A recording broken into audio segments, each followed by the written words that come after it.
பேரவைத் தலைவர் அவர்களே, மாண்புமிகு முன்னாள் முதலமைச்சர் மாண்புமிகு அம்மா அவருடைய திருவுருவ சிலையை மெரினா கடற்கரையில் இருக்கின்ற தமிழ்நாடு உயர்கல்வி மன்றத்தில் இருக்கின்ற திரு ஜே அம்மா மாளிகையிலே வளாகத்திலே முழு உருவ சிலை அமைக்கப்பட்டிருக்கிறது.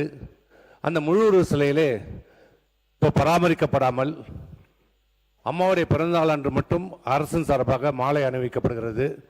மற்ற நாட்களில் அது பராமரிக்கப்படாமல் இருக்கிற காரணத்தால் மாண்புமிகு பேரவைத் தலைவர் வாயிலாக இந்த அரசு மாண்புமிகு அம்மாவுடைய சிலைக்கு தினந்தோறும் மாலை அணிவிப்பதற்கும் முன்வழியாக செல்வதற்கு வழி ஏற்படுத்தி தந்து வேண்டுமென்றால் அந்த பராமரிப்பு செலவையும் மாலை அணிவிப்பதையும் நாங்களே ஏற்றுக்கொள்கிறோம் என்று மாண்புமிகு முதலமைச்சர் அவர்களுக்கு நான் ஏற்கனவே கடிதம் கொடுத்திருக்கிறேன். மாண்புமிகு பேரவைத் தலைவராக அதை முதலமைச்சருடைய கவனத்திற்கு கொண்டு சென்று அதை நிறைவேற்றி தருமாறு கவனத்தை கேட்டுக்கிறேன். மாண்புமிகு உயர்கல்வித்துறை அமைச்சருடைய பதிலுக்கு நன்றி. அது லேடி வெலிங்டன் வளாகம் இல்லை, தற்போது அது திருமதி மாண்புமிகு அம்மா ஜே ஜெயலலிதா வளாகமாக அரசாணை வெளியிடப்பட்டு மாற்றப்பட்டு அங்கு போர்டு வைக்கப்பட்டிருக்கிறது என்பதை தங்களுடைய கவனத்துக்கு சொல்கிறேன்.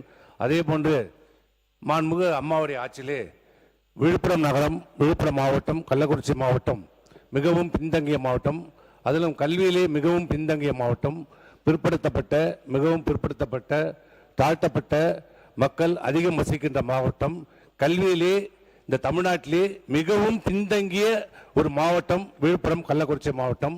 அந்த பின்தங்கிய மக்களை கல்வியிலே உயர வேண்டும், உயர்கல்வி படிக்க வேண்டும் என்பதற்காக மாண்புமிகு அம்மாவுடைய ஆட்சியிலே கடந்த காலத்திலே முதலமைச்சர் அவர்கள் மாண்புமிகு அம்மாவுடைய பெயரிலே ஜே ஜெயலலிதா பல்கலைக்கழகம் என்று தொடங்கப்பட்டது. அந்த பல்கலைக்கழகத்தை பல்வேறு காரணங்களால் அது மூடப்பட்டிருக்கிறது.